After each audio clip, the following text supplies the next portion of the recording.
Here's a quick comparison with the iPhone 16 Pro Max, which was the phone I had when this one came out, and honestly, it's not even close. So this is the OPPO Find X8 Ultra, and it's now the phone that I take with me to use as a camera. So I have the phone that I'm reviewing and maybe another one if I'm doing a comparison, and for photos that I actually want to use and keep, I take this one, and that's saying a lot. And before we get started, can you actually guess what this is? Put it in the comment section. I'll also give you a hint later on in the video, and you have to hear the latte story. Now, the phone itself is great, but I'm here to showcase the camera. So sure, it has a super bright 6.8-inch 120Hz AMOLED display. It's rocking the Snapdragon 8 Elite chip, which helps with all the processing we're going to see. This particular one has 1 TB of storage and 16 gigs of RAM, but let's get to the camera. Now, I've taken this phone traveling all over the world last year, and here are some of the highlights from Maui, Croatia, Sweden, Mexico, Manchester, and New York. Let's start with Manchester, where I had a chance of a lifetime to get a private tour of Old Trafford and then watch a game from the Alex Ferguson suite. The trip started out with a layover in Toronto, and I took the chance to grab a couple of quick shots. When I arrived in Manchester, I immediately headed over to the Kimpton Hotel, which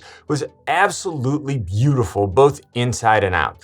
Very cool architecture and an awesome bar, which was great for some candid shots. Now, later on, we took a walk at night on our way to dinner, where I caught this train right as it was crossing by the hotel, and I also got to test the low light performance of the Find X8 Ultra. I think it performed absolutely incredibly, both indoors and outdoors.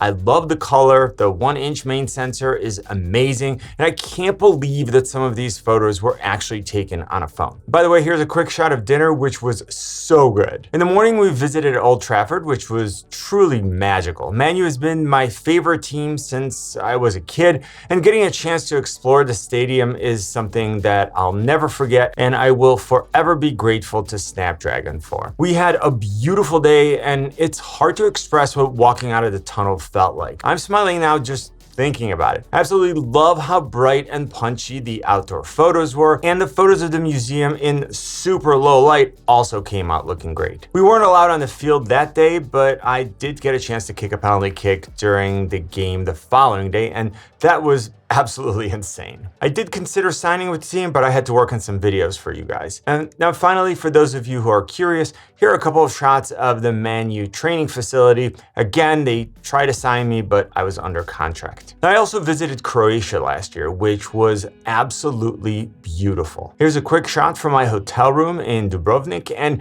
we also explored Split later on in the trip. Now, the first golden hour we had a chance to shoot was incredible. The Find X8 Ultra was able to capture the challenging exposure beautifully. I also had a chance to play around with the X-Pan mode, which gives you this unique aspect ratio and looks great. I was mostly testing another phone during that trip, but still had some time to capture fun shots, food, and a couple of model shots, as well as some beautiful overviews of the city.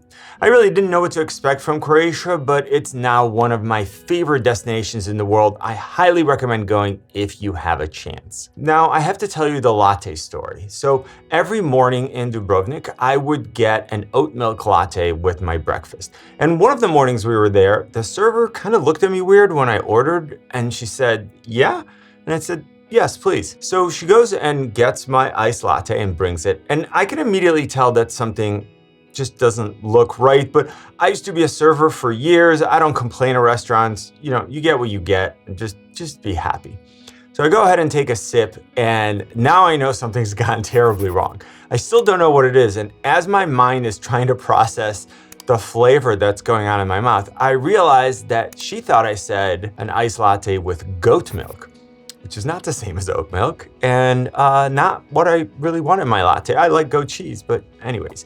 So yeah, made that work. Got made fun of for the rest of the trip for that, and let's move on. Now, speaking of all these trips, I run this channel full-time. I spend a lot of time traveling, making videos, and replying to your comments. So what I don't have time for is cleaning my house. But this cutie right here drags mud all over the place and sheds so much, and white hair on dark floor Gross. So what I need is something that will vacuum up all the hair, mop the entire house without smearing stains or mud all over the place, and then still protect my carpets from getting damaged. And that's where the Roborock Q-Revo Curve 2 Flow jumps in. The Spiral Flow real-time self-cleaning mop means that it's actually cleaning itself as it's spinning, so no mud is being smeared across the house, and the Edge adaptive feature means that it can reach all the way to the wall. 20,000 Pascal hyperforce suction power gets all those pesky hairs, and the cover shield covers the wet mop brush to protect my carpets. I have it running twice a week at night. My house looks great, and the best part is that maintenance is super easy. So if you're busy like me, but you still want a clean house,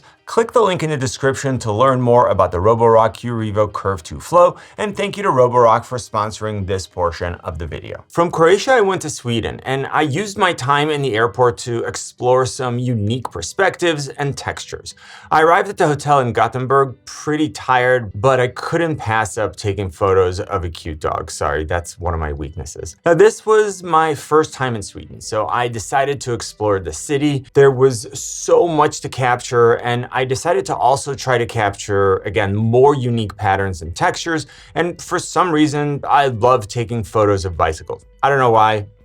Every time I saw one, I'm like, oh, I gotta go take a picture of it. But I do have to show you the insane zoom that you get with this phone. So look at the black car in the middle, and then from the same location, we get this. Now, obviously there's processing being done here, but still, that's pretty ridiculous with the phone. I feel like once you start paying attention and changing perspectives, there are so many opportunities for fun photos. They don't necessarily need to be of something spectacular. You can just show a unique perspective or angle of an everyday item and make it look interesting. Also, look at the crazy details on this leaf. That's just absolutely insane, again, using a phone. The next day, we went to a fishing village and explored the town. More and more bicycles, again, sorry. Lots of fun stuff. We also had some local oysters. We walked around and looked at some of the shops, and then it was time to head back. Now that night we went out to a restaurant where I probably became a little obsessed with low light shots of their chandeliers. Yeah, again, maybe I have a problem with that as well. So traveling back home, I did get a couple of shots at the Gothenburg airport where I had some coffee, and I managed to get a candid shot of this super cute couple sharing a moment. By the way, here's a hint for that green photo that I showed you in the beginning. Now moving on, I also had a chance to visit Mexico last year, and here are a couple of shots of Mexico City, which had some incredible architecture, including a post office that for sure did not look like any post office that I've ever been to. And I'm also including just a couple of shots from a hot air balloon ride, which was exhilarating to say the least. And look at the intensity on the pilot's face. That's what I want to see. I mean, are they actually called pilots? All right, so now we get to Maui, where I had a chance to go to my first Snapdragon summit. Now I'm going to start out with a dinner that we had at the top of this mountain right as the sun was setting. The views were incredible, the food and drinks beautiful, and the low light performance of this phone was impressive. Again, I was mostly testing another phone during this trip, but I even used the Find X8 Ultra to help a friend make a thumbnail for their video. Now the last trip I want to share with you was to New York. I always take the time to visit a coffee shop that I've never been to, and this underground food court was a perfect opportunity to do more low light photography and check out how this phone exposes neon signs, which are always challenging. Also, check out these night shots. We went to this fantastic restaurant called La Rena, I think that's how it's pronounced, and being able to take a food shot like this one on a phone with restaurant lighting is just absurd. The Find X8 Ultra has four 50 megapixel cameras. So we've got wide, ultra wide, a 3x optical zoom, and then a 6x optical zoom. Plus there's a 32 megapixel selfie camera. In my opinion, OPPO's image processing is absolutely elite. And I'd love to know what you think and what your favorite camera phone to use is. You know what I always say? Buy it nice or buy it twice. Good luck and see you soon.